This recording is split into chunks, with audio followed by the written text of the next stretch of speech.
Sanibonani, welcome back again kwenye video. Ngiyabonga kakhulu for coming.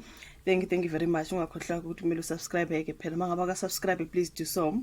Like video, share video as well. Bese nama advert la qhamuka uyawabuka. Thank you very much. So kule video ngizothanda ukuthi singene kweze EFF. Njengoba ngishilo izolo ukuthi angiphathekile kahle ngiphethe iflu, ngiyacela ningamind ivoice yami isifuba ngivalekile nako konke, but I'll try my best, okay? Ngizothanda singene odabeni lo EFF. Siyabona ukuthi baningi laphana amalungu eEFF aphumayo, and ngathi baphuma beya ka MK party into ezinjalo bafethu. I do have the channel where I post indaba ze politics, but akusenandaba ngoba lo daba nibonela ubhalwe ngesizulu, so ngiyakwazi ukuthi ke ngacupha lapha nalapha. So yeah, sizokhuluma ngoba uJulius Malema nalo daba lukababa asithi ubhudi nje umbuyiseni Ndlozi. Asibone ukuthi ubevaliwe ukuthi ajoine another event kade benayo lapha eEFF, something like that. Ezisibonile behamba oShivambu, omama uMkhwebane, obabudala impofu baphuma nje kancane amalungu eEFF alandelana yale ka MK. Asazi bafethu uqhubekani ke, kodwa ke lapha nodabeni nje babelibhale phansi bathi abahlazike babona kuzoba noqhekeko lapha ku EFF, ngathi amalungu ayaphela bafethu leso bukhona abajoinayo ngoba bayaphuma. Njengoba bephuma kanje, for me I think makube nabangena, at least mabephuma abanye bengena abanye bephuma bengena, kodwa ngaba nabaphumayo kungabikho abangena is a problem takababa. I think the EFF is going through a lot, even if they are not going to say it. So yeah, man, you guys, angazi ukuthi ke lapha kuba uNdlovu kayiphikiswa komholo weEFF nokukhomba ngenje babahole abafuna ke ezikhundleni eziphezulu kuzodala uqhekeko kuleli qembu kwenze nabanye bashiye ke ubuthaphuthaphu. Lona ke ngumbono wabahlaziyi bezepolitiki abaveza ukuthi umnumzana uJulius Malema uma eqhubeka nokwenza umathanda engabacabangela abanye abaningi bazoshiya nje kuleli qembu. Siyabona nje bashiya kancane. Ngithi kule yankulumo kaShivambu sorry, uShivambu did say that yeah, these guys were saying we must go as a group, and then mina ngase ngithi hayibo angasikwazi ukuhamba as a group, ngcono omunye nomunye ahambe ngesikhathi sakhe ntontoni. Sabona ke bemlandela singazi ukuthi le ndlela abaphatha ngayo Ndlozi ngoba bayazi ukuthi nayo yalandela. I do not know you guys ukuthi bakusho lokho nje kulandela imibiko yezindaba eveza ukuthi omunye wabaholi abangaconsi phansi kule qembu uDokotela uMbuyiseni Ndlozi uvale ukubathamela ingqungquthela yokukhetha ebuholi ezoba ngase Nasrek, yes, eGoli ngenyanga ezayo. uNdlozi neEFF abakathivu ngemibiko yokuthi lo mholi wayikhulumela leli qembu valiwe. So umhlaziyi wezepolitiki yena kumnumzana uZakhele Ndlovu weNyuvesi yaKwaZulu-Natal uthe uma uMalema eqhubeka nokuba uNdlovu kayiphikisa uzosala yedwa. Njengoba sibabona nje behamba nje ngathi bakhathele, angazi bafethu uthe uzibulalela yena iqembu ngokungakwazi ukusebenzisana nabantu. Baningi abantu abasazoshiya kuleli qembu njengoba kwayena uMalema eke wakuveza ngenxa yendlela aphethe ngayo, akavuthiwe ngokwepolitiki, uzithwele futhi uNdlovu kayiphikiswa ufuna kube ngena kuphela oshaya amaphiko. Abahola abafana nomnumzana uFloyd Shivambu bashiye kwiEFF ngoba bebona ukuthi ngeke babe abaholi baleli qembu, kusho yena uNdlovu. uDokotela Levi Ndowu ongumhlaziyi ucashune kwiSABC ethi yo bafethu ucashune sorry guys, like you ngiphatheke kabi.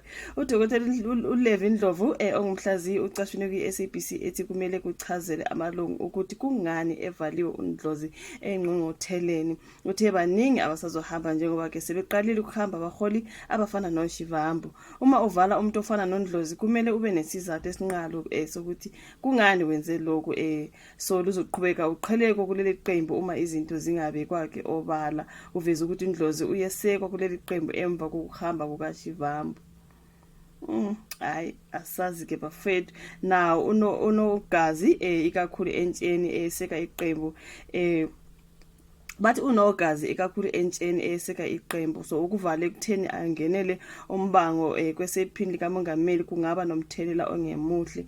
Kukhuluma ke ubaba uNdowu. Ingqungquthela yeEFF iqala ngoDisemba 13 izosonga ke ngoDisemba 15. uShivambu washi isikhundla sokuba yiphini likamongameli, kanti kukhona amagama abaholi abaphakanyiswayo ukuthi bangase babe sembangweni walesi sikhundla ke. So they are trying to block uMbuyiseni Ndlovu, bayazi mhlawumbe ukuthi abantu bazomkhetha ukuthi abe ngu deputy president, so bazama ku make sure ukuthi akakhetha mina I feel like abamphathi kahle uShivambu kuleli qembu kunini elokhu ehlukunyezwa bafethu kodwa sibhekile asazi omunye wabo umnumzana uGodrich Gadi owayengunobhala jikelele weqembu kanjani nomnumzana uMarshall Dlamini ongunobhala jikelele asazi I think ilaba ababili mhlawumbe ababheka ukuthi bangahlala kulesi sikhundla sokuba deputy president I do not know.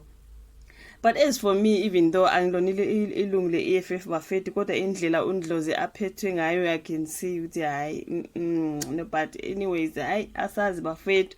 So kule video ke sothanda ukuthi ke senze ke izitori ezimbili ngizoya kwesinye istory laphana okukhulunywe khona ke ngecala lika AKA kudala ke singezwa lutho ngokuka AKA bafethu kudala kwathuleka nje kwathi du ngase ngiyabona istory laphana kazi moja bebhalile ukuthi ngathi kukhona senaka amaphoyisa bafethu ngoba kuthiwa ke lapha more arrests expected in the AKA and Tips murder. Udala kwathuleke kwathi ngazibuza ukuthi kanti manje ecaleni ka AKA khona kwenzakalani AKA beno Tips Motswane. The police say more people will be arrested in AKA's murder. Ngavele ngasho ngathi ayingeke abantu abakusho babe baningi impela mangabe remember they have 5 here in South Africa ababambela icala ka AKA and then kuna 2 ezaseswatini. They are not back right ngoba labo nje abaseswatini ngathi abafuni nje ukulibhada eSouth Africa, they prefer ukuba sejele la ngale bathi besabukuza ngapha besana amaphoyisa semzansi. So we've got 7 men. So now if they are talking about more people abasangase baboshwe kusho ukuthi lento yokubulaka AKA ngempela yaba nabantu abaningi bafethu. Let us read kulesi story ngizofunda ngesingisi ukuthi police in KwaZulu-Natal have confirmed that more suspects will be arrested in the murders of Keenan AKA Forbes and his friend Utibelo Tips Motswane who were gunned down last year in the busy street of Florida Road where they had been dining. Provincial Police Commissioner Nhlanhla Mkhwanazi said the puzzle of having more people arrested is coming together. Ngathi puzzle yahlangana ke mntaka. So kuthiwa more suspects to be nabbed when it comes to this. Mkhwanazi is adamant ukuthi the main people behind the matters, remember bathi the main, which means laba banaba bayi7 they are not the main. They are saying here Mkhwanazi adamant ukuthi the main people behind the matters will be apprehended in no time. Sesingazwa anything as from today. The puzzle of having more people arrested is coming together. We want to get the main people behind the killings. Ubesho kanjalo lapha kwi-ENCA in an interview yesterday. So Mkhwanazi continued what there is a very interesting investigation unfolding behind the scenes. You know me, I cannot talk about things until I come to the court. Interesting evidence that will be shared in court that is going to make the people realize to what extent people go to plan someone's murder.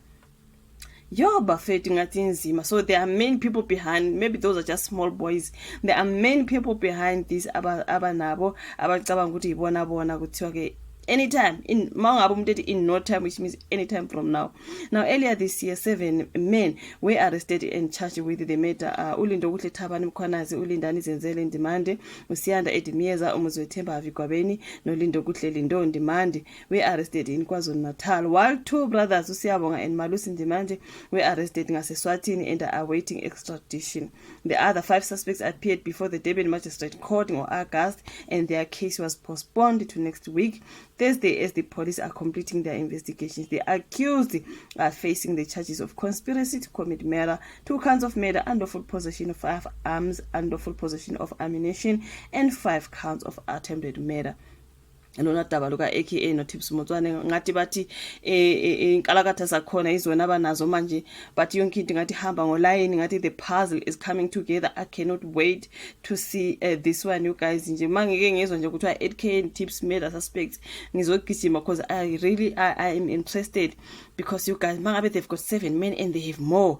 Hayi ngeke bafethu kusho ukuthi ukubulaka AKA kwaba into mhlambe yabathatha isikhathi bahlala phansi bayicabanga bayiplana benza konke, and it has more people kuyona nje kunabantu abaningi abasebenza kulolu daba. Poor AKA, poor Tips, into ezikanjalo bashona nje kanjalo bafethu. But anyways asethembe ke bonke abenza lobu bubi bazotholakala baboshwe, you guys, and they will be arrested. Since ke about 7 babo they were arrested already allegedly, ngoba phela ngithi kuyakuthiwe innocent until proven guilty, kodwa kusalayo ngithi bababo phela lelo cala lelo, so something like that. So yeah man bafethu kule video bese sikhulume ngodaba lukaMbuyiseni Ndlozi bese siyakhuluma ke ngalaba abakuthiwa ke sithenjisa ukuthi kunabanye abantu abasengase baboshwe ekubulaweni kuka-AKA nomngane wakhe. Thank you so much ukuthi ibukeke le video. Ungakhohlwa ukushare umbono wakho bafethu, usubscribe, ushare ke bese siyahlangana kwelandi ngiyaxolisa noma ngingaphilile kahle. I'm like, you know what, ngiyazigulela nje. Thank you so much. Meet you again on my next one. Bye.